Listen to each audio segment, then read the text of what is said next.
Welcome to the Gay Buddhist Forum, where teachers from all schools of Buddhism offer their perspectives on the Dharma and its application in modern times, especially for LGBTQI audiences. These talks are offered freely to the world and made possible by appreciative listeners. If you would like to support our efforts to share the Dharma with underserved audiences, please visit gaybuddhist.org. There you can donate, find a list of upcoming speakers, or enjoy many hundreds of these recorded talks dating back to 1996. Well, good morning again. We have a speaker today, and I'll introduce her in a second, but it's our custom at this point to go around and say our names. And I'll start, and then we can kind of go this way. And if you want to add any words to your name this morning, or greetings to anybody else, please feel free to do that. Favorite color? Favorite color? You could do that. Favorite color if you'd like. Favorite anything? Yeah, sure. Favorite anything. Favorite what? Anything. Anything. That was great. So my name is Chris. I'm Bill. My name is Tony. My name is Jay. I'm Lenny. My name is Michael. My name is Gary. I'm Kay. I'm Marvin. My name is Bill. My name is Howard Deport. My name is Kai. Kaleo. I'm George. I'm Roy. I'm Peter, and here's my favorite one. Michael. White. Andre. Philip. Violet. Paul. Green. Ian. John. My name is David. My name is Brad. John. My name is David. I'm Steve. My name is Jim, and my favorite actress is Julie Christie. Very nice, thank you. My name is Don. Anthony. My name is Clint. Happy solstice, everybody. And my favorite color is turquoise. And my name is Tom. I'm Richard. My name is Richard. I'm Brian. My name is Tom. I'm Bob McMillan.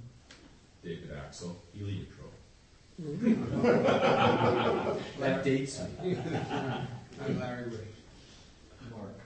I'm Andreas. I'm Tom. My name is Ray Dyer. Vivi. Nice to have you all here. Did we miss anybody? No? So can I get the new people to raise their hand one more time? So if the regulars could make these people feel welcome afterwards, that would be really great. So I'll introduce our speaker today, but I don't know if she needs much introduction. She's been here many times.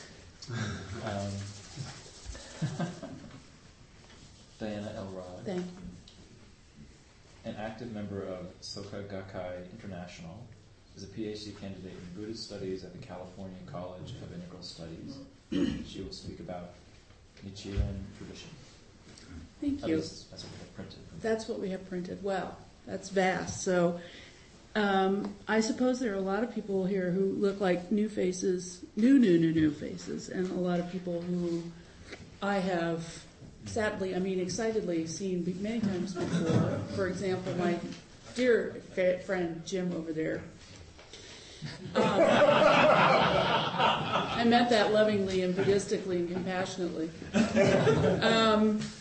And what I want to do today is share a little bit about the basics of the Nichiren traditions to get you a little bit understanding, and then I'm going to talk about the precepts from the standpoint of the Nichiren tradition, and specifically how did Nichiren view the precepts, and basically what everyone, I think, who practices Buddhism can take away from that, even if they don't practice Nichiren Buddhism. Nichiren Buddhism is named for a guy named, appropriately enough, Nichiren, who was a monk in 13th century Japan. He was a reformer, a Tendai priest, who had a revelation that that most forms of Buddhism, to his understanding, did not really treat people truly equally. And his frame of reference was the Lotus Sutra, which many of you have probably heard of before. At the time of when Nichiren was in the world, Lotus Sutra followers were considered really heretical. because essentially what the Lotus Sutra says is that all people are inherently enlightened. At least this is how Nichiren understood it, which means that there's nothing that has to be achieved and there's no attainment per se. It is a revealing process, that every moment contains the enlightened moment and we're already there. It's a matter of realizing it, and how do we realize that? And many of the same kinds of Buddhist teachings, like the 3 poisons of greed, anger, and ignorance, or however you want to define them, were operative also in Nichiren's understanding, but in terms of people's everyday lives. But the process of overcoming those 3 poisons was something that any person could do.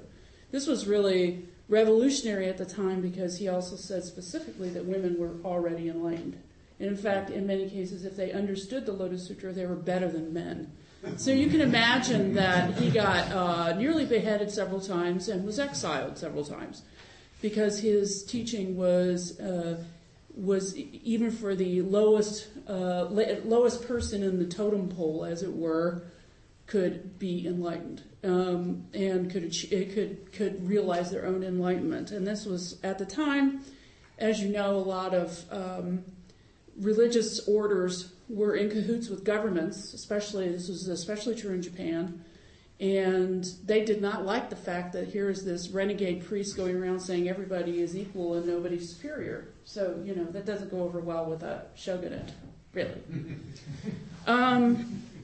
So I practice Nichiren Buddhism. I've been practicing for 15 years. I practiced Zen Buddhism before that, and then other things like I was a Unitarian Universalist and a Quaker and a bunch of other things. And this is the one that practice that stayed the longest with me. People are very freaked out some people anyway, are freaked out when they find out that we're not silent meditators. And most people, certainly a lot of people in the Western world, feel as though if you're a Buddhist, you must meditate silently. And actually the tradition of chanting out loud is very old, and it predates Buddhism by quite many centuries. And the practice that we chant is Nam Myoho Renge Kyo, which is, I'll explain a little bit more about that, but Myoho Renge Kyo is the 13th century Japanese pronunciation of the name of the mystic law, or enlightenment, or perfect awareness, or the mystic truth, or any of the number of other things that you want to call it. Before I get into a little bit more about the sheet of paper that I hope everybody got a copy of, I'll explain more about that. I wanted to let you know that for all of you who remember our dearly beloved Roger Corliss, who passed away, 2 years ago, I guess? January 2 years ago. Before he died, he asked me to help him rewrite the section on Nichiren Buddhism in his book and submit it to his publisher. Roger started chanting after he was diagnosed with cancer, and he had always wanted to, but when we were associated with a priesthood from Japan, our lay organization, they were extremely strict about a lot of things, like you couldn't be gay, and you couldn't have any other practices, and and so he tried to practice with my organization a long time ago, about the time he wrote this book, and he was rejected. And he had a rather negative opinion about Nichiren Buddhism. And you can read that, you feel that in his chapter in this book. One of the things that he says that people who practice this Buddhism attribute such very practical benefits as release from drug addiction, a happy sex life, improved sports performance, good business deals, and successful hitchhiking. I don't know where that came from, but anyway. And I'm very excited to announce I've been talking with the publisher, and they have run out of the first edition. They're making the changes according to his own understanding, and the new second edition will come out this year, sometime this spring, I hope, either spring or summer. And that's really exciting to me, because it really personally reflects to me how much you get from practicing Buddhism, and how hard it is to really understand something with your brain. Intellectual study is great, but it only gets you so far in terms of developing your own life and becoming happy. So I'm really excited about that. Look for that in your local bookstore, I'm sure. So I gave everybody a sheet here, and the reason I wanted to bring this is my own thinking. Your mileage may vary, and therefore you may have a different idea of how this works, but this is a kind of a framework for me. This is my personal framework that I want to share with you for understanding religious ideas and what happens to them sometimes, and also where Nichiren kind of fits in with all this. Diane, do you have any extras of this? Do I have any extras? I have no extras unless somebody else is hiding them. Do we have? I'm missing one. I'll give you mine at the end. Don't worry. I have one more. I made 40. There's more people here than I normally think. And I'm sorry I forgot the Hanukkah gelt. For those of you who are Jew-boos will appreciate the Hanukkah gelt, and I'm sorry I forgot it. But you can get some at Trader Joe's. This chart, I think what this chart tries to explain is that there is something that we all have an instinctive feeling about out there that keeps the world together. And it's some people call it highest consciousness. I refer to it here as an unknowable entity. It's something that we can't put our finger on. And various religious traditions over the millennia have tried to explain what it is, and some have called it things like God or Godhead, Buddha, and I mean Buddha not who lived in 450 BCE India, but the eternal Buddha, the life force of Buddha that flows throughout everything. Some called it Tao. The Chinese would call it Tao. And a lot of the philosophies that arose around these conceptual ideas were initiated by really wonderful thinkers. And however, once these ideas got sort of codified, if you will, into religious institutions who wanted to perpetuate these ideas, which, is totally understandable, sometimes they became very ossified and could not break free from the culture in which they were originally located. And so ideas that, you have to do things a certain way or whatever, or think a certain way, there was no evolution of consciousness, if you will. And some of these institutions really did things that ultimately were, I would say, antithetical to what the original philosophers or thinkers were trying to achieve and explain. And it was the institutional level of the priesthoods, etc., schools of thought, religion, and so forth, that Nichiren, who was this great reformer, directed most of his contempt. He was not really, when he, in his writings, said, if you practice Zen, your head will split into 7 pieces, he didn't mean people per se. What he was trying to say was that the Zen school completely got it wrong in terms of who could achieve enlightenment, who could realize enlightenment. And a lot of his comments over the years have been very widely debunked or misinterpreted even by other people. And I think Roger was one of those people who had a really hard time with what Nichiren was doing. And until he started chanting, and then he started getting it. He started understanding that this was a person who was really trying to free people, not a person who was trying to put down people.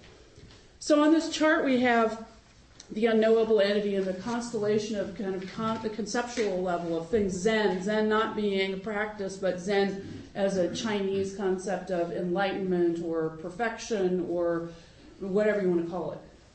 Then the philosophical level you'll see here, and an institutional level, and a practice level. And a practice level is practices, rituals, lay activities, and so forth. At the bottom, I write that Nichiren gave the unknowable entity the name Myoho Renge Kyo, Nam Myoho Renge, Nam Namu Myoho Renge Kyo, explaining that Nam Myoho Renge Kyo is both a concept and a practice.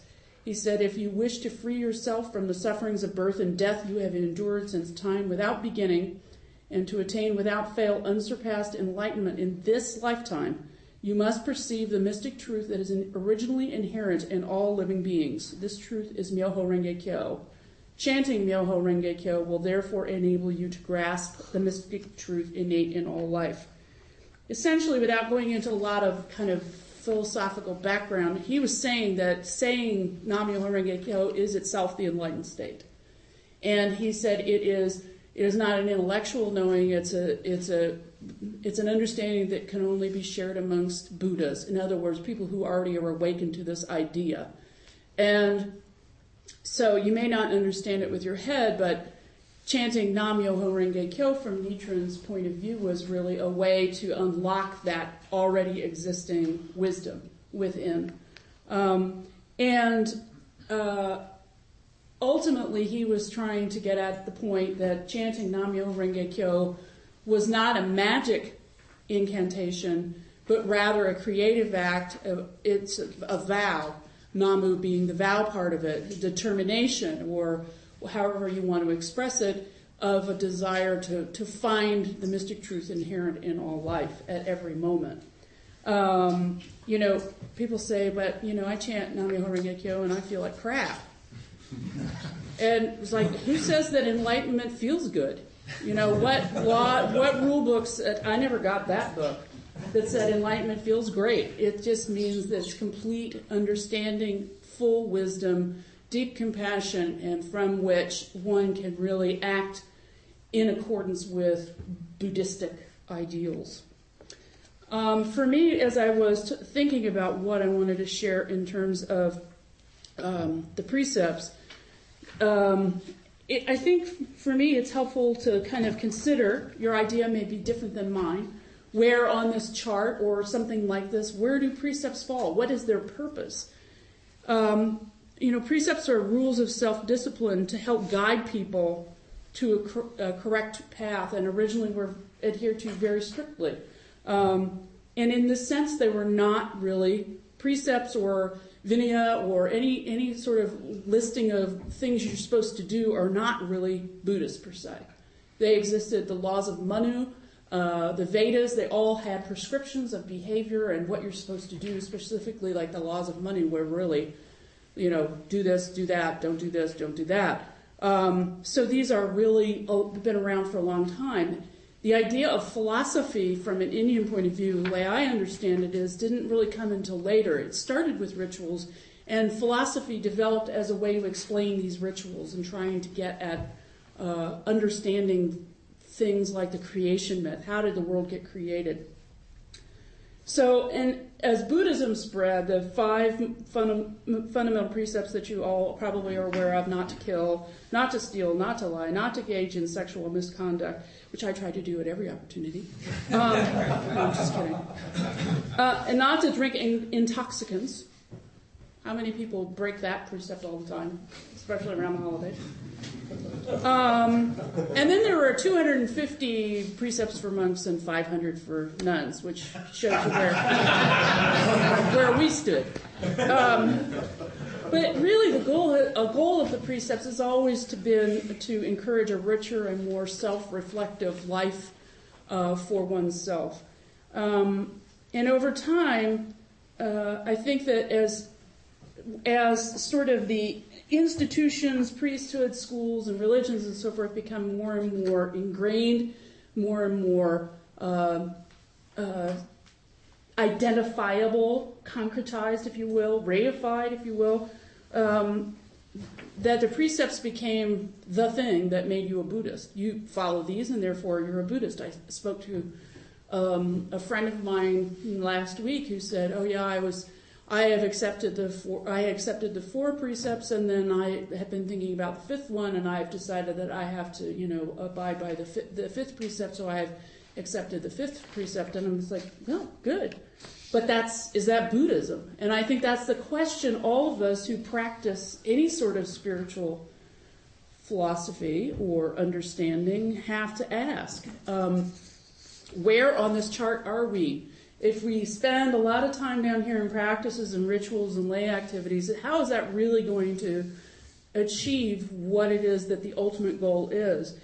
And I think the sad thing is that a lot of people over time, those who could keep the precepts, and whether they be the 5 or the 7 or the 250 or the 500 or whatever, were regarded as better people. And I think that misses the point of Buddhism also, is that somehow if you're able to do these things, then somehow you're better than or more highly regarded than someone else. Frankly, some of the deepest explanations of Buddhism and life in general have come from people who I've met who chant Nam-myoho Renge Kyo, who don't understand it intellectually at all, who are mentally ill, and have said the most profound things that I've never heard anywhere else that were just incredible. And I regard them as great teachers. So I think there's a misconception that somehow, by practicing the precepts, that somehow puts certain people in a different kind of category. I also think that, the Mahayana tradition has always, especially the later Mahayana, has really stressed more flexible approach to the precepts, and the strict observance of the precepts has been replaced more by the Bodhisattva ideal, where you're working on yourself at the same time you're helping others to relieve their suffering. And in this regard, I think the Lotus Sutra, where kind of Nichiren comes in, the Lotus Sutra attempts to return to the original purpose as sort of the guides to self-discipline and self-control. I'm going to read something from the Lotus Sutra that Shakyamuni says in verse. This sutra is hard to uphold. If one can uphold it even for a short while, I will surely rejoice, and so will the other Buddhas.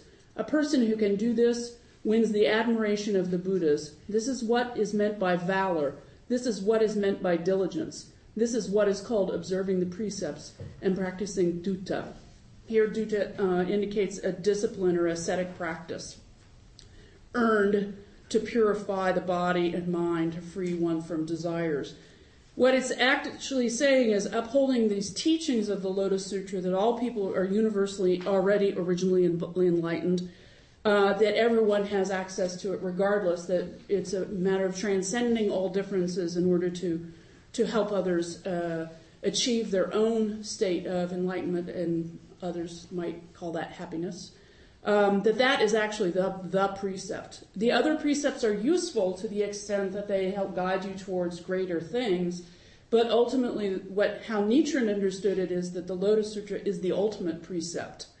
And he said, basically, Nam-myoho Renge Kyo is the only precept there really is. That the other 5 precepts, or the 7 precepts, or the 250, or the 500, or whatever, he said they're all contained within Nam-myoho Renge Kyo. His idea being that if you are chanting Nam-myoho Renge Kyo, your life condition, your own Buddha nature will emerge such that you live in accordance with the 5 precepts, or however many you think that there are. This is a quote from Nichiren. The 5 characters of Myoho Renge Kyo, the heart of the essential teaching of the Lotus Sutra, contains the benefit amassed through the countless practices and meritorious deeds of all Buddhists throughout the 3 existences. Then how can these 5 characters not include the benefits obtained by observing all of the Buddha's precepts? Once the practitioner embraces this perfectly endowed, wonderful precept, he cannot break it, even if he should try. It is therefore called the precept of the diamond chalice. So, this idea that precepts are great guides, Nichiren would consider to be provisional teachings, that the ultimate teaching of Nam-myoho Renge Kyo, which is the name of the enlightened state, is actually what allows those 5 precepts, or however many precepts, to emerge within one's life. You are practicing in accordance with those. There's one thing about this chart down here. It is a precept in the sense that Nam-myoho Renge Kyo is a precept because it's a practice, it's a ritual, it's a thing that you do, it's some guidance that you get. But it's also the name of the unknowable entity, and therefore you bypass all the other stuff in the middle. Not to say that the other stuff in the middle is unimportant, but you don't need an intermediary to tell you what you need to know in order to become enlightened. So, again, this is, even a lot of people now feel that this is quite not only revolutionary, but completely not Buddhistic. A lot of people feel that way, and I can understand that. I can understand the training that people have had in other traditions and why they would feel that this idea of bypassing everything, essentially, is not really Buddhism. But whether or not you practice Nichiren Buddhism, I think being able to reaffirm to oneself the ultimate purpose of a precept, any one of them, to constantly question, why am I doing this? What is it going to get me? How am I going to feel? What am I learning from trying? If I stop drinking alcohol, let's say, for a week and realize that it makes me really anxious, what does that tell me about me? And I think that's valuable. But to say that somehow, if I observe these 5 things, X, Y, Z, or A, B, C, D, E, then I will become enlightened, or then I will achieve some greater sense of awareness, and therefore I'm a better person for it. I'm not exactly sure that that's true. If you subscribe to the idea of the evolution of consciousness, that may change. My understanding in 5 years may be completely different. And it's always evolving. Buddhism is about change. There's nothing that stays the same, even 5 precepts. I'm not planning on killing anyone anytime soon, although I can think of a few people that I might like to. But, if somebody were trying to kill me, I would kill them, potentially, and I don't think that that's necessarily going against the precepts. So, lying is another one. Okay, I can understand what kinds of lying there are, and there's some kinds of lies that are probably super destructive, but it's gray. How can you decide? You really looking inside and understanding yourself better and having the wisdom to know what kind of lying is an okay kind of lying. If my mother has has gained 60 pounds or something, and she says, "Do I look fat?" My answer will probably be no, because why should I? What purpose does it serve to be telling the truth? Do you see? So anyway, that is just I want to leave plenty of time for questions and comments and thoughts that people have experienced about things. That's all I really wanted to say about the precepts. So I open it up.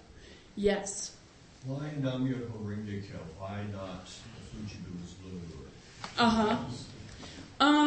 Well, that's really interesting because Nichiren's awareness about Myoho Renge-kyo is actually the title of the Lotus Sutra. And there's 13th century it was. Yes. And if you're Chinese, it would have been Miaofa Yanhua Jing.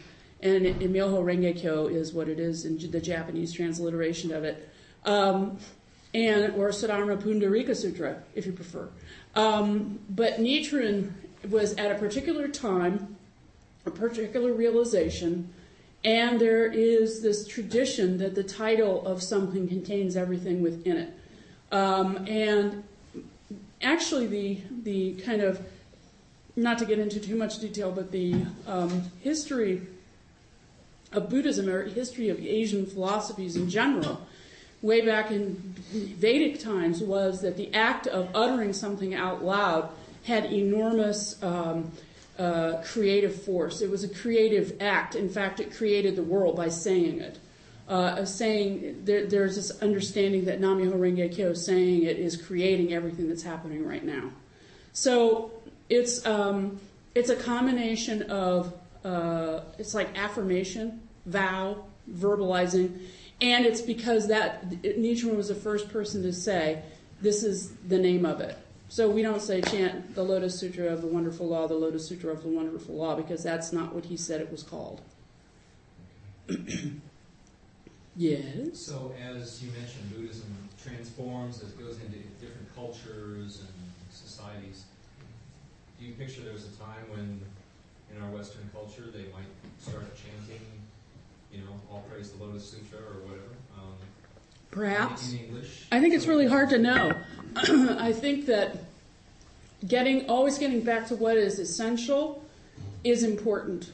And it's I don't think any of us could predict what's going to happen in the future. I really wish we could, but who knows? It's quite possible. I don't know that I know that probably no one in India ever conceived of chanting the title of the Lotus Sutra. Of course, there's questions about if it even originated in India. But be that as it may, it's hard to know. For the moment, and I think that's why the importance of always questioning what is the essential part of this teaching. What is the essential aspect of Buddhism? What really is Buddhism and what is stuff to help us practice better becomes really important, because we could get way off track and start doing stuff that doesn't have anything to do with the original intention of what Buddhism is about. But I mean, is there anything in his writings or the beliefs, of your practice in the school that says it must be said and written in Japanese, or it loses its, No. value? No, nothing. It just has been. The priesthoods that did, the one priest who did maintain the teachings and a lineage of sort of essential lineage, he kept that as the phrase. And Nichiren writes often that it's the phrase Myoho Renge Kyo, and it begins with a Sanskrit. There's a Sanskrit meaning, and a portion of the Namu part. And we also, I forgot to mention this, is that we don't just sit and chant. We also have an altar that has a scroll called a Gohonzon, down which the center of is written in Chinese and Sanskrit, Nam Myoho Renge Kyo. So, and characters representing all the 10 worlds, etc. So there has been sort of a concretization of that idea in a visual form as well. So, somebody else, yes. Maybe I just didn't understand what you were saying about Roger's relationship with the Zen Buddhism. I find it very attractive, and it fits with my belief to have direct connection. And does Nichiren Buddhism have some kind of hierarchy itself? Well, there is a priesthood in Japan, and there are temples here in the United States. There's one in Pano. We became, we dissociated from the priesthood in 1991 as a lay organization. We are much larger as a lay organization in the world than the priesthood and its followers are.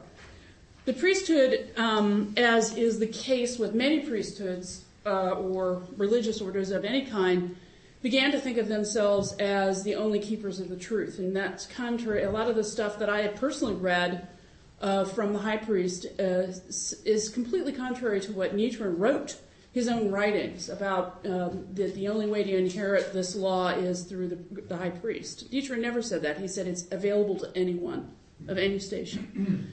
So the priesthood put itself in basically a power dynamic and said that lay believers were less than priests, also not consistent with Nichiren's writings directly. And the lay organization started remonstrating against the priesthood beginning in the 1970s even, and ultimately the priesthood said, okay, all you lay people, follow us or we'll excommunicate you. And it's the largest excommunication in the history of religion.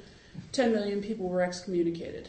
And only a handful of them, relatively speaking, a few 100,000, stayed with the priesthood as followers of the priesthood, and the rest of them, we've been a lay organization since 1991, completely divested. But it was a priesthood there was for some centuries. Oh, many centuries since the beginning, and part of the reason is a cultural one, because in Japan, you're not a Buddhist religion unless you're associated with a priesthood.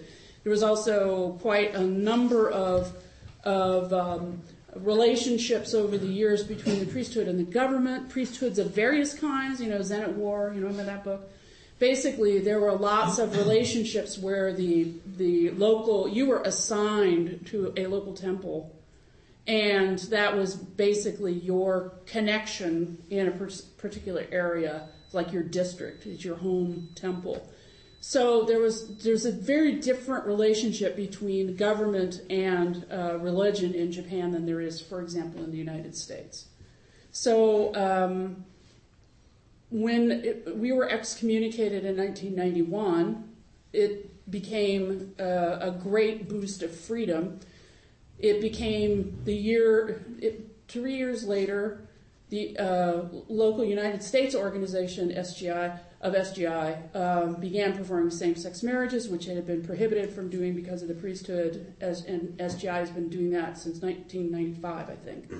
A lot of the relationships, people in leadership positions within the lay organization, which are really functional, facilitator, stewardship positions. They're not religious, positions per se.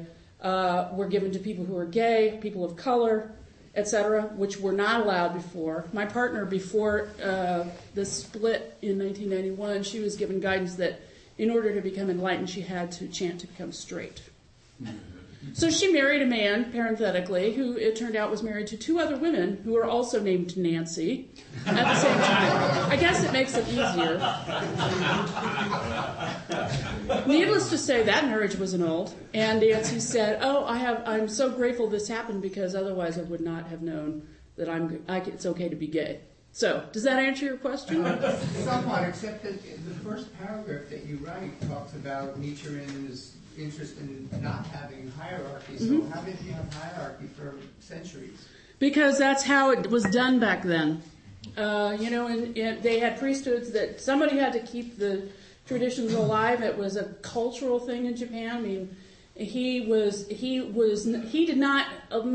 most great philosophers and teachers of religious traditions didn't create and said, I'm going to create a church, or I'm going to create a tradition, or whatever. They just had a group of people who were willing to support that person, and from there develops a religion or an institution of some kind. And that's exactly what happened with him. He had some priests who supported him, from other Tendai priests who supported him, and these lineages grew and grew and grew. I hope that answers your question. We can talk some more if you'd like. Yes? Given that we are all enlightened, does Nichiren say in whom this enlightenment takes place that's achieved by chanting Nam-myoho Renge-kyo or I am consciousness? Or say that again. What does he say? Given that you're already enlightened, what's the point? What's the point? Because people still have greed, anger, and foolishness, and people still have delusion. He says the difference between a common mortal and a Buddha is that the Buddha is awakened to the fact that he or she is a Buddha, and the others, common mortals, are not. And what that means for an individual person depends on, their own set of circumstances, their own karma, and overcoming the natural tendency towards the 3 poisons, natural tendency to live in lower worlds. This is a very human thing that we all have to overcome. But his idea is that if you know anything about, Buddhist ideas of consciousness, and most traditions talk about the eight consciousnesses and the Amala consciousness being the place where the karmic storehouse being also where Buddhahood is stored. Nichiren's tradition comes from China, which said there was a 9th that was completely free from, Alaya, and then a 9th was Amala, which is completely free of defilement, so that Buddhahood is actually connected to but not mixed up with karma or your particular circumstances. They all function together because all consciousness functions together. But in terms of your Buddha nature, your Buddhahood, it exists somewhat apart from the rest of it. So he said basically people still have these desires that overwhelm them. The Four Noble Truths are still in operation. It's just that this is the vehicle, the fast track to achieving that realization. Okay? Who else? Somebody else back here, yes. In the liturgy that I've seen from the SGI, not only do they chant Nam-myoho Renge-kyo, but also 2 chapters from the Lotus Sutra. 2 portions of chapters, right. 2 portions. And I wondered why include the 2 chapters. Nichiren did say in his writing, it doesn't matter what you do, chant Nam-myoho Renge-kyo. And he said, but if you're going to recite a sutra, here these 2 chapters seem to be the best ones. One was expedient means, or for those of you who know it by other names, skillful means. And the second one is the lifespan of the Thus Come One, which says that the Buddha wasn't really enlightened in India under the Bodhi tree. He was actually enlightened from time without beginning, as we all are. That we are already enlightenment. It was just, this is a momentary awakening, realizing that enlightenment exists throughout time. So those are the 2 chapters that we recite, sort of as a reminder. And we recite them in phonetic Japanese from 13th century Japan, but they're Chinese characters. Yes? You said earlier that you had been a Quaker at one point. Yes. Apart from the fact that they're different clubs, is there a fundamental insight that you can say that's different here from Quakers?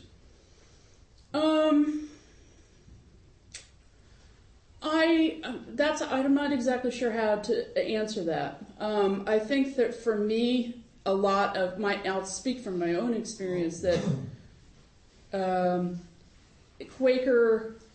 the practice of Quakerism was, for me, still a method of beseeching something outside of myself to help me. And I think fundamentally that Buddhism, regardless of the teaching that you follow, is about finding that within, finding the power within. And with the exception of perhaps something like Pure Land Buddhism, I think Buddhism is always about personal transformation. And for me, I'm speaking only for me because other people would have different experience. My practice of silent meditation in Quaker meeting was more begging somebody to help me. That's what I ended up spending all my time doing. Yes? Well, I feel I need to speak as an example in that I sit here maybe once a month, and I'm not here as a Buddhist. I'm here as an expression of the universe that feels that universal connection and oneness, despite all traditions. And the fact that I don't even go down the paths of wanting to know 13 of this and 5 of that, and I've talked to different friends and say, whenever they start talking about that, that's when I start tuning out. Because I feel the oneness when I'm meditating, and then all of a sudden it gets into language and it starts breaking down. So the important thing that you said today for me was how he flattened the hierarchy and said it's in each person.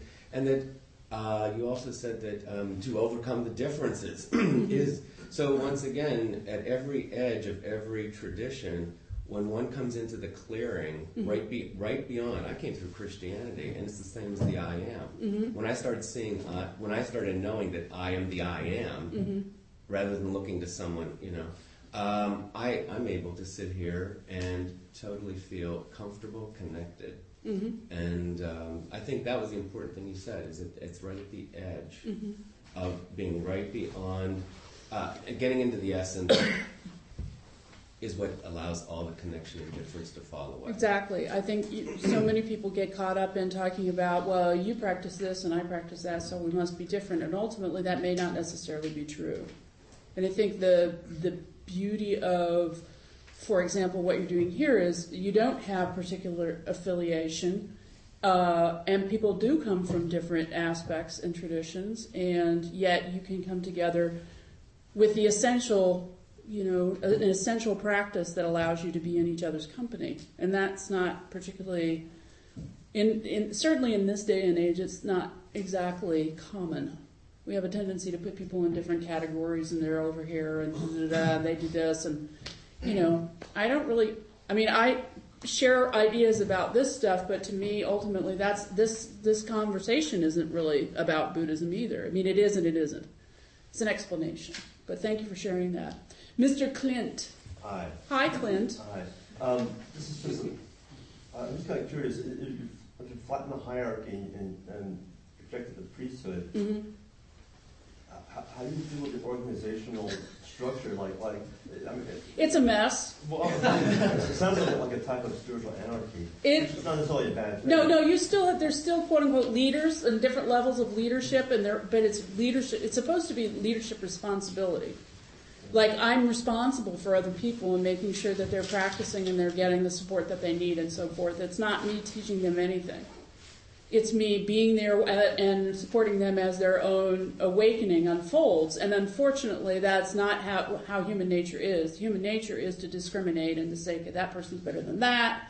She knows more than him. So, it's a constant battle, even within a lay organization that's supposed to have not a hierarchy. There is actually a functional hierarchy that gets translated, sadly, from time to time, into a religious hierarchy that some people know more than others. I guess my question is, does somebody or some group of people determine what's moral and what's immoral? You had this priesthood, and originally you said gays are rejected, and it sounds like it was a good thing that that guys got rid of that. But I mean, you said a list of precepts. It's not just behavior that's desirable behavior. Mm-hmm. So I imagine someone who's breaking those precepts is conducting undesirable behavior. Mm-hmm. And I mean, is there some kind of teaching within the organization that makes a statement like that? Not literally. I think that, it's like I said, it's a mess. I mean, from time to time, there are real problems that can't be quite. There's constant dialogue about what is, right behavior, and there are certain things that. Or what's right sexual conduct? There is no discussion about right sexual conduct at all, and the reason for that is. People always bring their own personal biases about that and their own issues. When I think I spoke several years ago at a panel discussion on Buddhism and sexuality, and right sexuality is your sexuality, with the understanding that if you're not hurting other people, and that can be. It's kind of hard to know. I mean, and so those issues have to constantly be addressed, readdressed, rediscussed, go over again because things do change over time. For example, the gay issue that was considered, wrong or sexual misconduct for years, and now it's not considered that at all. And the SGI in the United States now has national GLBT leaders, which changed. That's a huge change from the time even when I started practicing, when people were like, I won't marry you because I have my members to think about. And I was like, well, aren't I one of your members? And now there are 4 people who function, 2 youth division and 2 adults, who function nationally to help GLBT groups within our organization develop as faith organizations or faith groups. So it's not, I don't think the answer to that is particularly easy. There are certain things that are very, they're clear about if you have a leadership position, you have to sign an agreement about your conduct, which is like against sexual harassment, sex with minors, exchanging money, things like that, anything that would prevent somebody from practicing if they became really discouraged. Ultimately, the guideline is we have to continue helping people practice. That is our function. That's our really only function, is for people to practice. I hope that answers it. I wish I had a stronger answer, but I don't. Because there's like, whenever you have a large organization, you have to have some kind of organizational pyramid. Yes. Just because you wouldn't exist. Yeah. We have a few more minutes. We have time for one more brief question. What? Who put you in charge? Oh. There's no hierarchy here. I'm in charge. Yes. This is brief. Where does one go to chant in groups? There is a center over at 17th and Potrero. Most of the chanting that goes on is actually in people's houses. We have collections of people called districts. It's neighborhood groups who meet. When I lived in the Castro, my house was a meeting house. But they have chanting, and I can give you information about that. They have chanting basically every night and on the weekends at 17th and Potrero at the Culture Center there. So you can go. They have also introductory meetings every Thursday night where they chant a lot slower, practice chanting, because sometimes we get lickety split.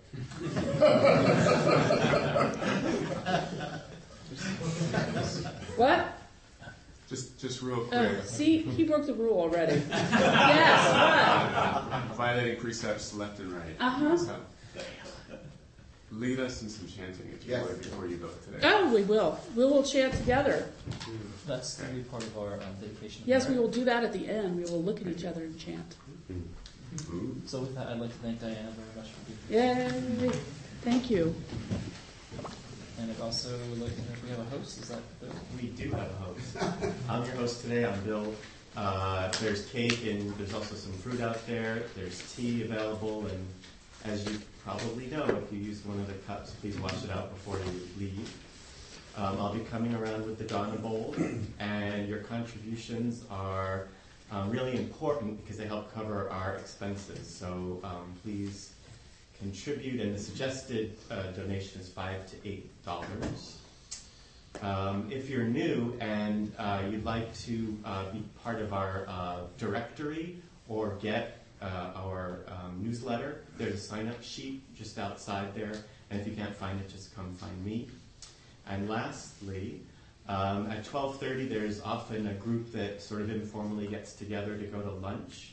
So if you want to be part of that, just be by the front door at 12:30. Are there any other announcements? Yeah, today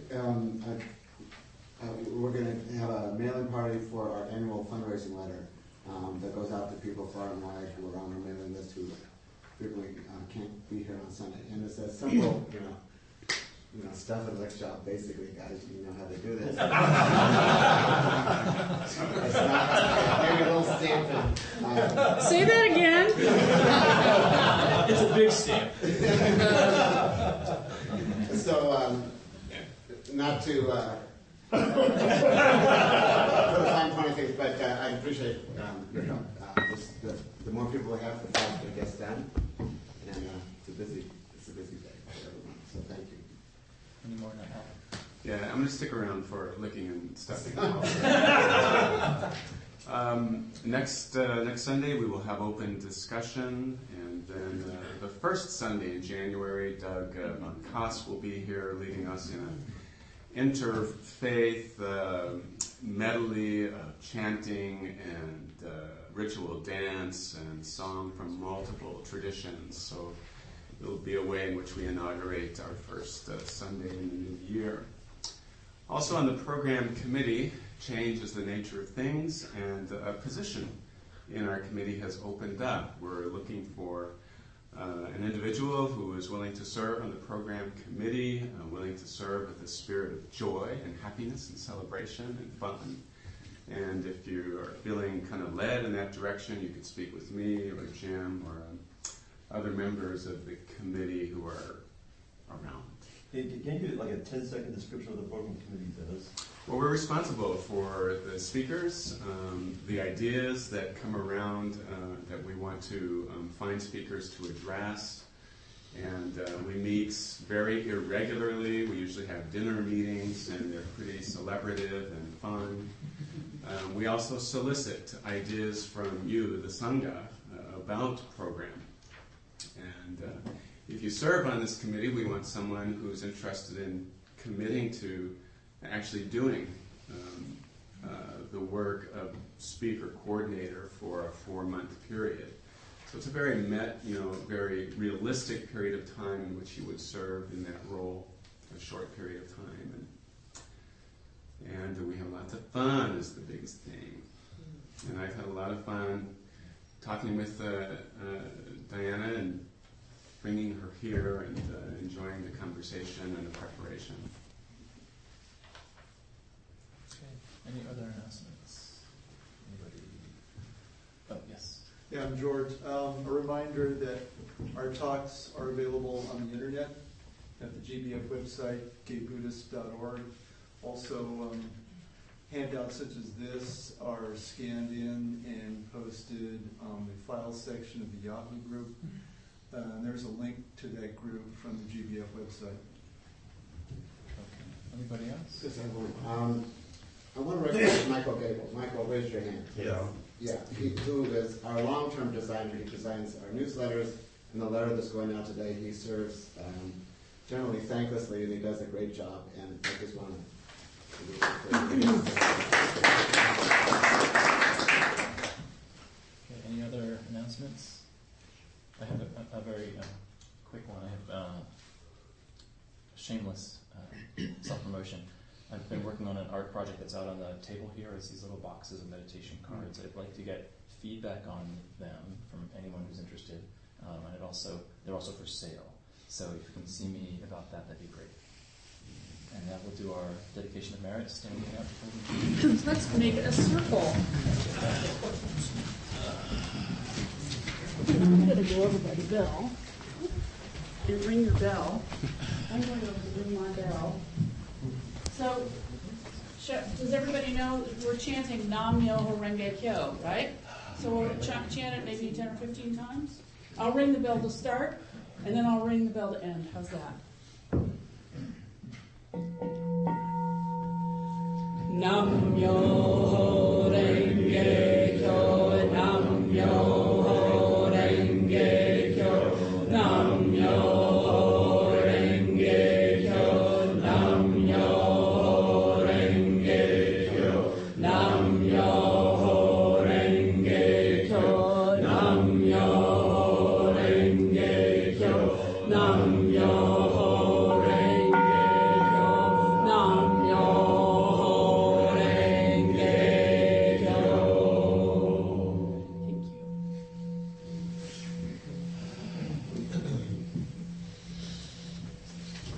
so much.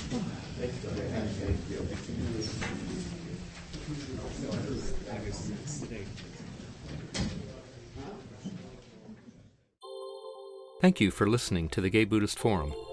If you would like to hear several new talks per month and be notified of upcoming speakers so you can participate live, please subscribe to this podcast, like us on Facebook, and join our mailing list by visiting gaybuddhist.org.